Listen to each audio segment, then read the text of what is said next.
Hello and welcome to The Black Complementary Therapist. I'm your host Pauline of Pendulum Massage of London, and today's show's all about weathering and inflammation, a strange one, and it follows on from what we had last time, which was why we need complementary therapists who are black now more than ever. I think it's a good one, and it's an excellent one to follow on from because there needs to be a rationale for why black complementary therapists are important, and not just because of the cultural reasons, actually health specific reasons as well. So yeah, that's what today's show's going to be all about. Before we move on, I'd like to take a bit of time first to breathe, because sometimes you got to give to receive. Find yourself settled in your seat. And before we begin breathing, let's project outwards where we'd like to send peace, where we'd love to send kindness, where we'd like to send equilibrium that we can send out.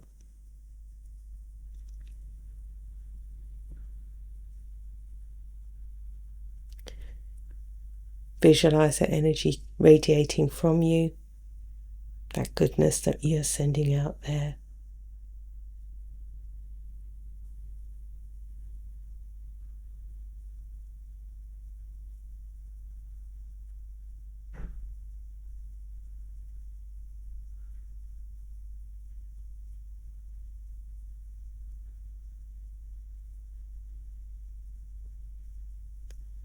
And now just let that sense of radiating outward peter out, so that you're just maintaining what you need for yourself.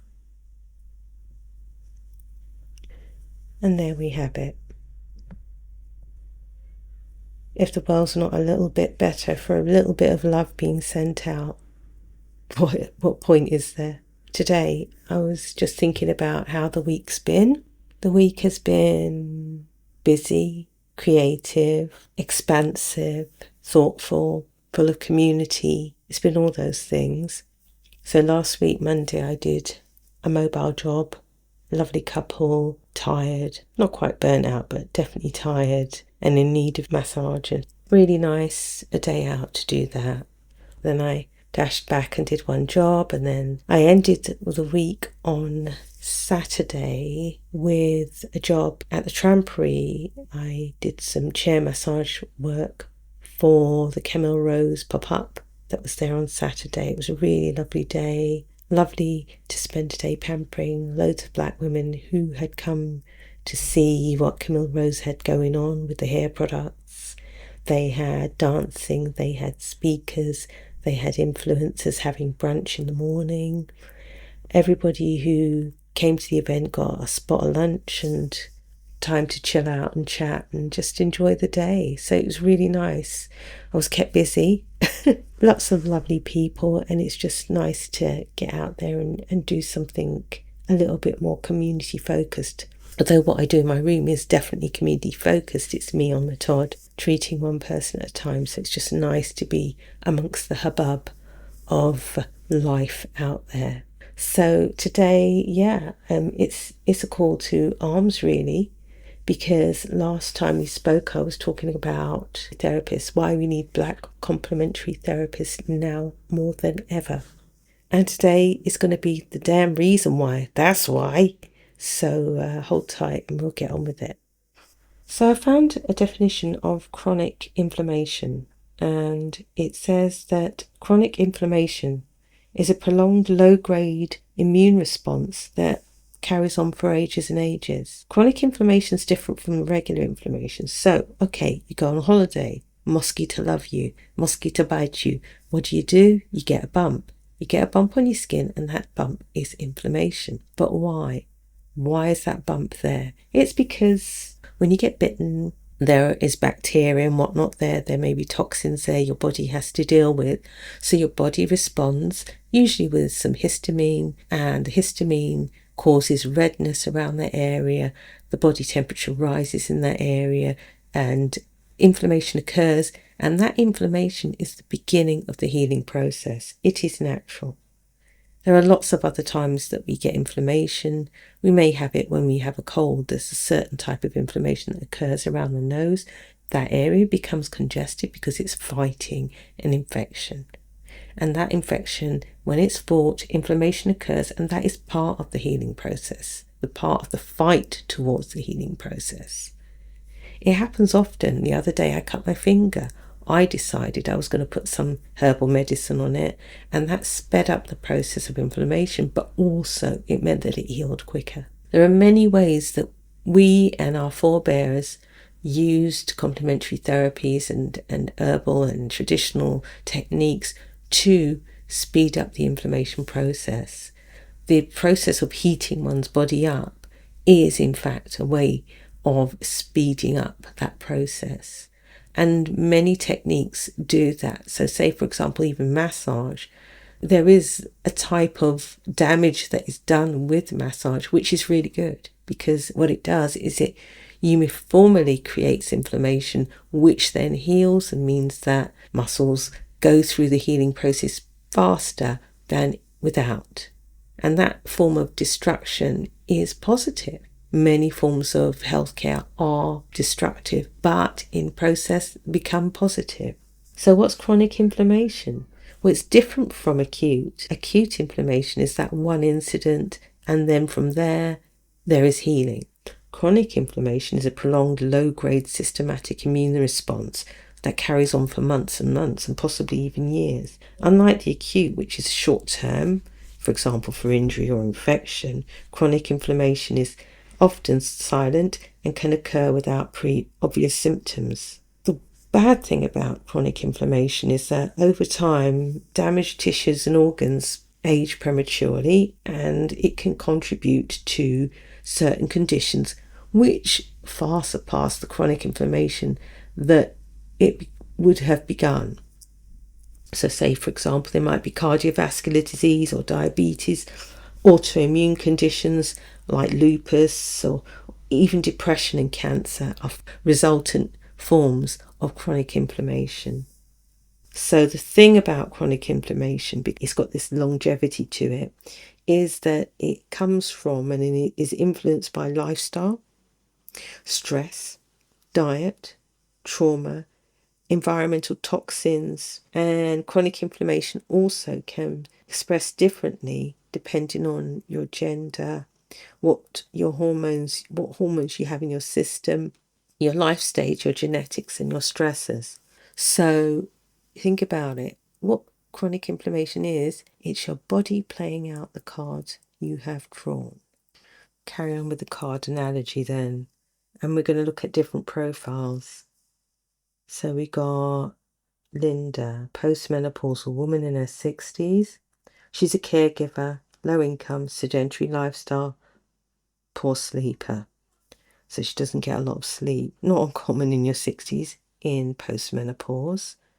So her symptoms are she's got joint stiffness, especially in the morning, brain fog and fatigue, belly weight gain despite eating small meals, dry skin, thinning hair. Some people be thinking, crikey, she's talking about me. Poor wound healing. The contributors to this are logically the estrogen drop, a life of stress, being a caregiver, and that goes in with the definition of weathering, that stress can come from weathering, and weathering is a resultant of life's factors of stress, the cards that one has been drawn. Eating processed foods, lack of strength and mobility training, and possible undiagnosed autoimmune condition. So bearing that in mind, this is just one profile. Profile number 2, Chantel, woman in her 40s, high stress job. She's an executive, she's an overachiever. I don't know what that means, an overachiever. I would say she's fulfilling her full potential, and she's a single parent. She has IBS gut symptoms. Around her period, she gets migraine. She has restless sleep and anxiety. She often feels bloated and has a puffy face. And the contributing factors are chronic cortisol elevation. That's a life of stress. Cortisol elevation is all about the fight, flight, freeze response. Often when you work and you work really hard and you're in an environment where you can't say no because you're achieving, then you're in that position where you're thinking, right, got to get that job done. Right, got to get the next job done. Poor work-life boundaries, caffeine or alcohol overuse, premenstrual immune flare-ups, and a leaky gut microbiome imbalance. So we know that stress and a diet low in nutrient-rich foods and natural fruits and vegetables can cause immune system flare-ups and microbiome imbalance. So that's really logical there. I'm starting to think about possible lifestyle changes that Chantel could be undertaking.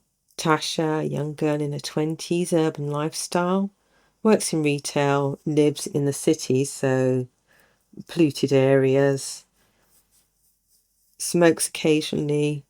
So what has Tasha got? She's got acne and hormonal fluctuations, slow healing from colds, mild depression and fatigue, brain fog during her cycle.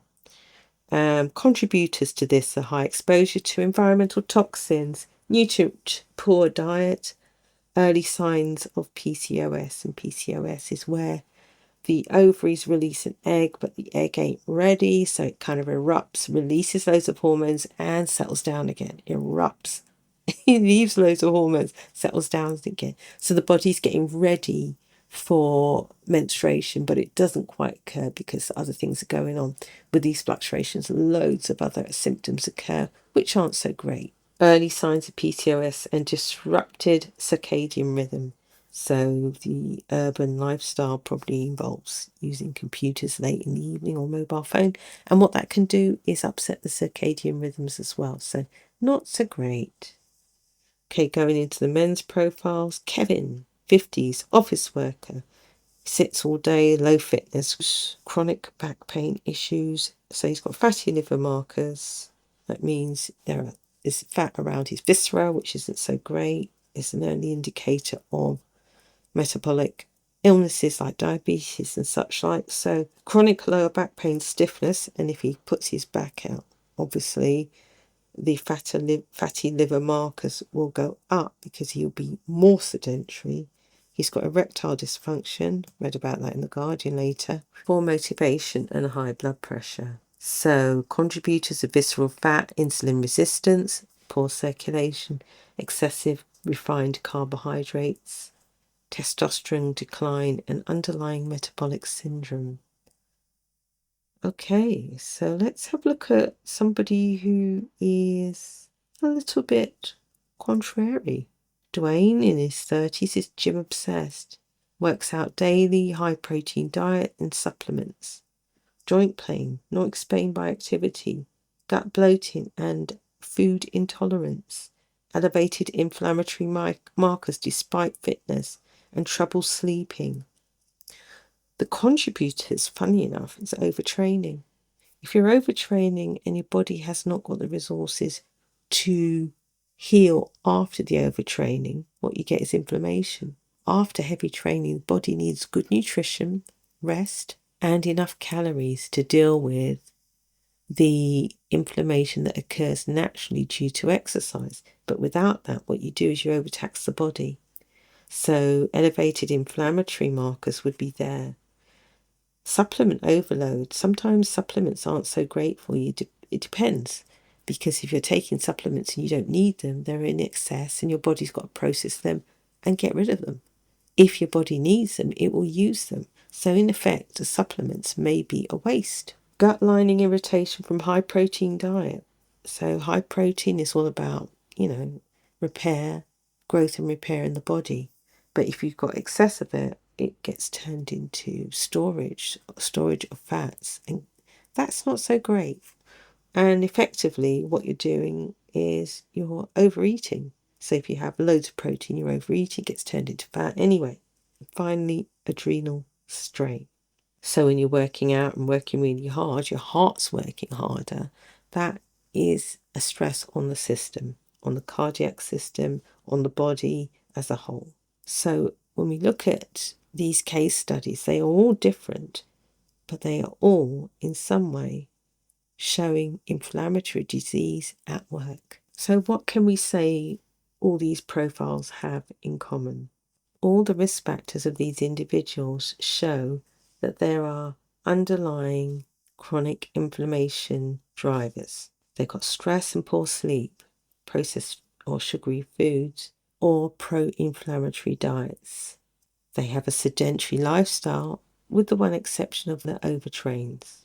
Environmental pollutants or toxic overload is in their environment. So they're urban dwellers, then traffic, noise, pollutants in the atmosphere, that would be an underlying chronic inflammation cause. Hormonal imbalances like the PCOS or the testosterone disruption, social isolation or trauma, gut microbiome dysfunction. So, in effect, all of those things work towards creating systemic chronic inflammation. To be sure, I don't want to overstep my remit as a massage therapist, and it is often the case that complex situations require complex solutions. And working in complementary therapies, it's incumbent on us as practitioners to make sure we don't overstep our remit.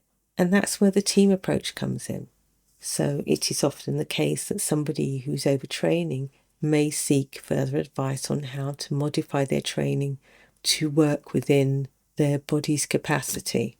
It may be that an individual who is eating certain types of food that are causing their inflammation, their chronic inflammation, or contributing to their chronic inflammation, would consider learning about changing their diet, tweaking their diet to support their system better. So, in conclusion, I've been thinking about how inflammation affects so many of our lives, and also how modern theory fits into that.